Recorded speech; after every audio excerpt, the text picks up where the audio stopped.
Aujourd'hui dans SCO News, on fait le point sur l'infirmerie du club angevin. On prend ensuite la direction de Caen où l'on a rendu visite à l'ancien chouchou du stade Jean-Bouin, Faïd Benkhalfallah.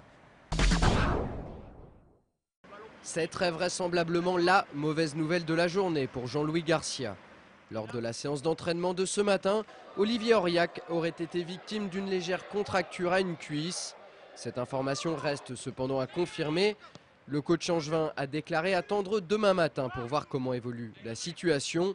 Il a également insisté sur le fait qu'il ne prendrait aucun risque quant à la participation du joueur pour le déplacement à Guingamp vendredi soir. En revanche, la bonne nouvelle de ce mercredi 29 octobre, c'est le retour à l'entraînement de Jean-François Rivière. En début de semaine, l'attaquant angevin souffrait de douleurs au dos. Ce matin, il a pu participer à la séance normalement. Longtemps incertain pour la prochaine journée de championnat, il devrait pouvoir postuler à une place dans le groupe. Pour terminer, Jean-Louis Garcia fait le point sur les joueurs convalescents et les blessés de longue date. Martin a repris la course, il est en phase de réathlétisation parce qu'il s'est arrêté 3 semaines. Donc il va bien. Il y a Julien Sola, Blaise Kouassi, les blessés longue durée qui continuent leur rééducation en commençant à aller régulièrement un petit peu sur le terrain, faire de la course. Donc Deli Saou et Maxime Josse, c'est plus délicat puisqu'il y a une décision opératoire les concernant. Donc ils seront blessés sur une plus longue durée.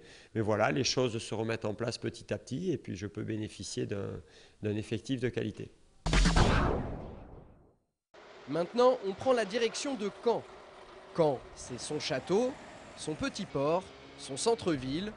Caen, c'est aussi une ville de football avec son fameux stade Malherbe.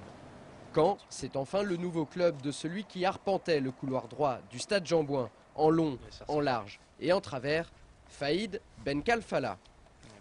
Transféré cet été d'Angers, Faïd a découvert cette saison la Ligue 1, une division où il a très rapidement fait son trou.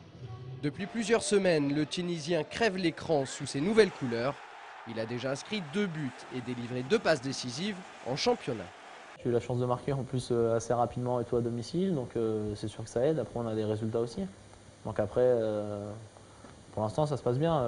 Je sais que quand on arrive dans un club, il faut tout de suite essayer de plaire. À ce niveau-là, il n'y a aucun problème, que ce soit avec les supporters ou avec ses nouveaux coéquipiers. Faïd fait déjà l'unanimité.